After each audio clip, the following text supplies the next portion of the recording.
Mariela, muchísimas gracias por visitarnos en los estudios de La Ribera. En esta oportunidad tenemos que hablar de una muy buena noticia y una ampliación de derechos para las personas trans de la ciudad de Río Cuarto. Bueno, sí, es el jueves pasado finalmente se aprobó acá en la ciudad de Río Cuarto el proyecto de ordenanza por el cual se establece un cupo mínimo de ingreso de personas travesti, transexuales y transgénero a la administración municipal. Ese cupo mínimo es del 1% del total de la planta. Bien, Mariela, lleva el proyecto el nombre de Eliana Alcaraz. Es una referente, fue una referente muy importante en la ciudad de Río Cuarto. ¿Qué significa esto para vos? Bueno, sí, ese es el nombre que le han dado las organizaciones que vienen militando esta temática. El proyecto ha sido presentado por la Mesa de la Diversidad y, bueno, expresamente fueron ellos los que manifestaron esta necesidad de recordarla a Eliana, que fue la primera que en Río Cuarto puso en agenda ese tema. Incluso fue una de las primeras ciudades que a nivel nacional pusieron en agenda la cuestión de las diversidades, que hoy le podemos decir así, pero que en ese momento mucho no se hablaba y muy poco estaba catalogado. Así que en buena hora reivindicar esa figura que en nuestra ciudad y a nivel nacional fue tan importante en este tema. ¿Cómo fue el proceso desde que ingresó este proyecto al Consejo Deliberante hasta su aprobación final, que implica una apertura de derechos muy importantes? Bueno, así es.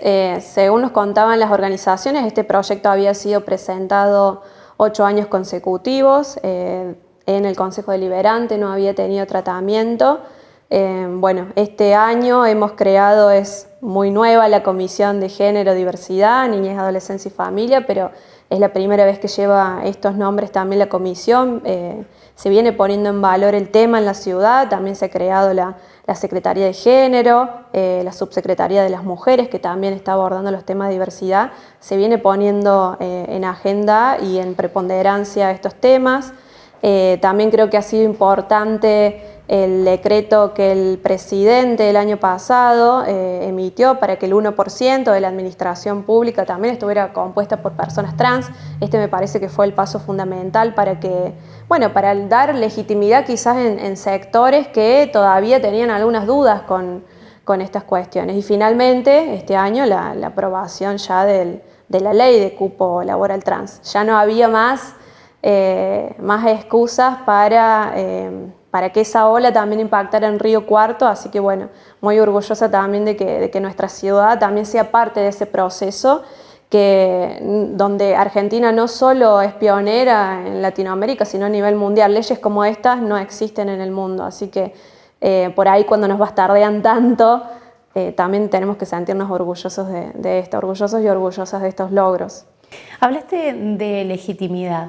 ¿Qué significa puntualmente para las personas que integran este colectivo poder acceder, ser parte del Estado?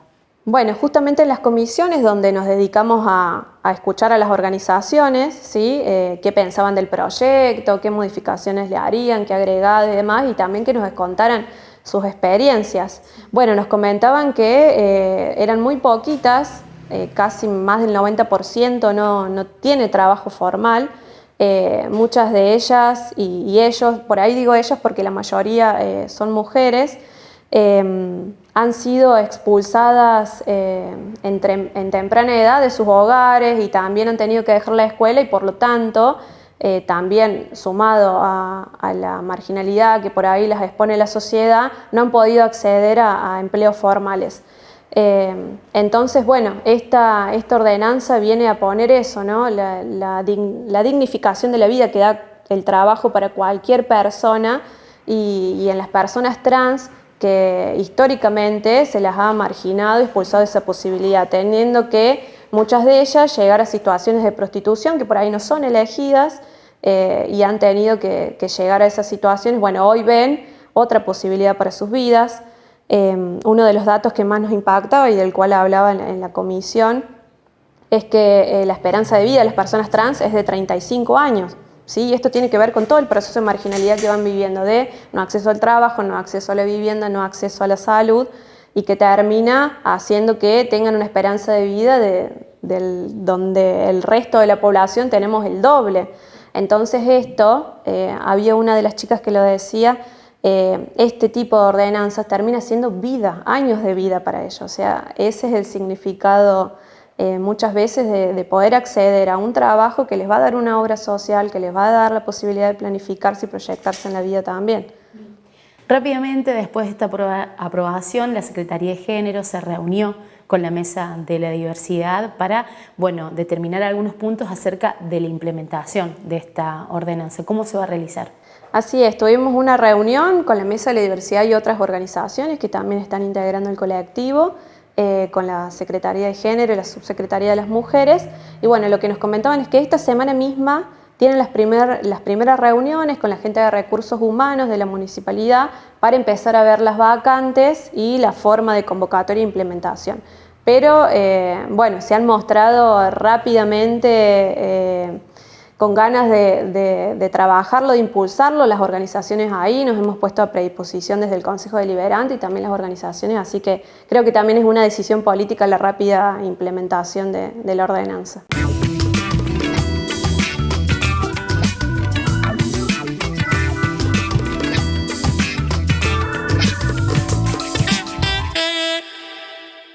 Y en este marco, digamos, desde el Consejo y vos particularmente, ¿recibiste ya consultas acerca de esta ordenanza?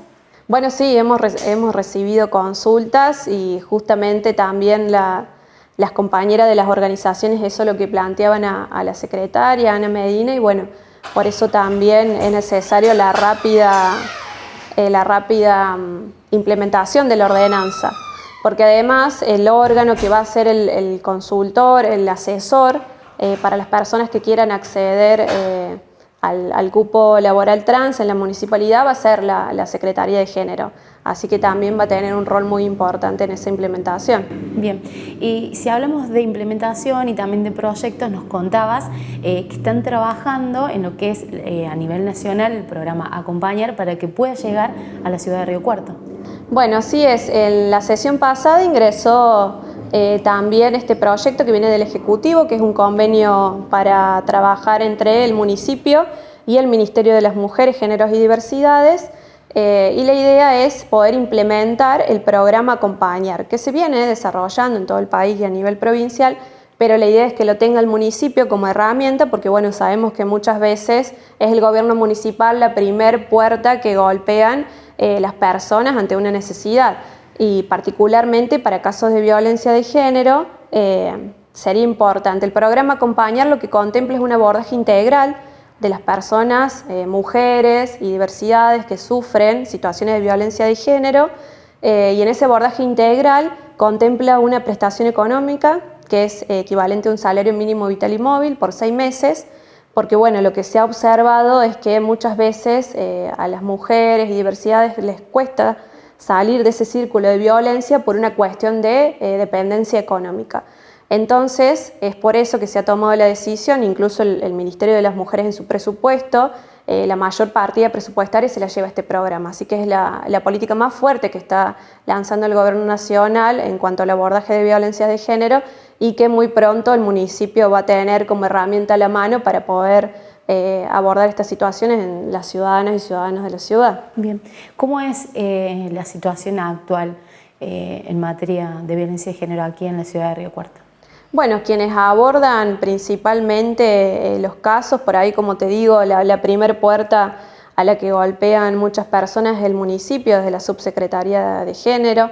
Bueno, yo dialogo mucho con Melissa Tortú en esto porque nos toca quizás un rol desde el Consejo Deliberante y ella desde el Ejecutivo de ser esa primera puerta donde las víctimas o las personas llegadas a las víctimas terminan consultando. Pero bueno, también es importante aclarar que el órgano de aplicación es el gobierno provincial y que por ahí las situaciones de abordaje se tratan de derivar judicialmente para que la provincia también las pueda abordar.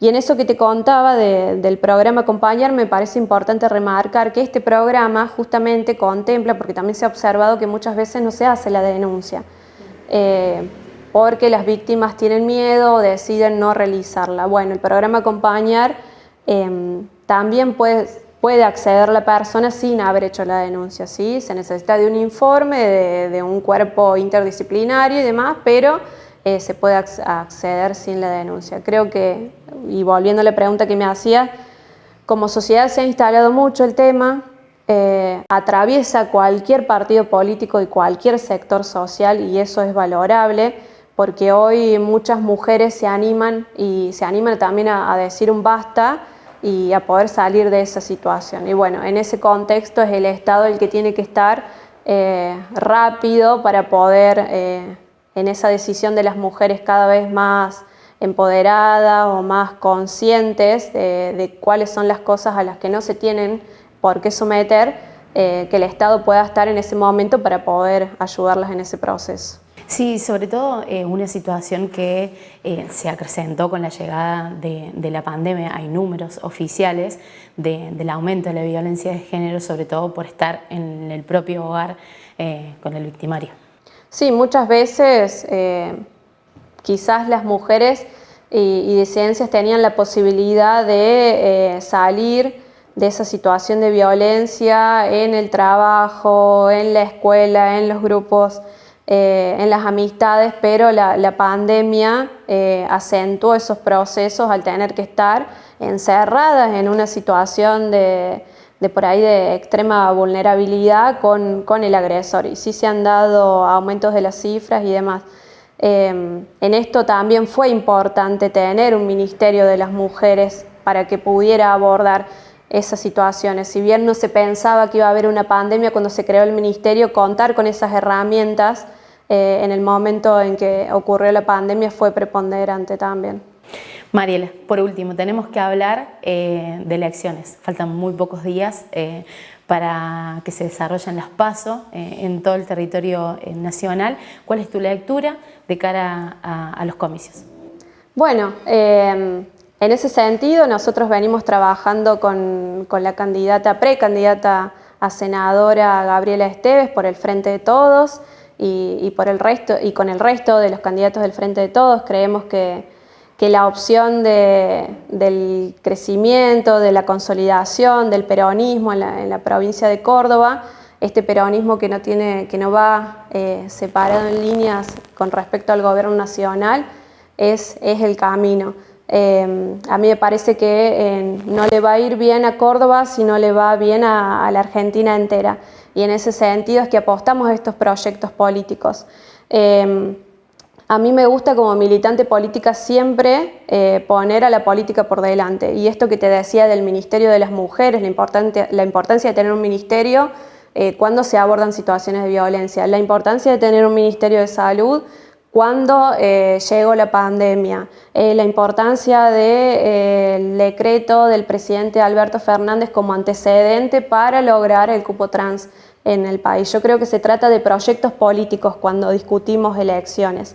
Y en ese sentido me parece que el proyecto político que enmarca el Frente de Todos es el que ha mostrado en los últimos años que es el camino, bueno, hacia una sociedad más igualitaria, más equitativa, y por eso es que estamos apoyando esa lista.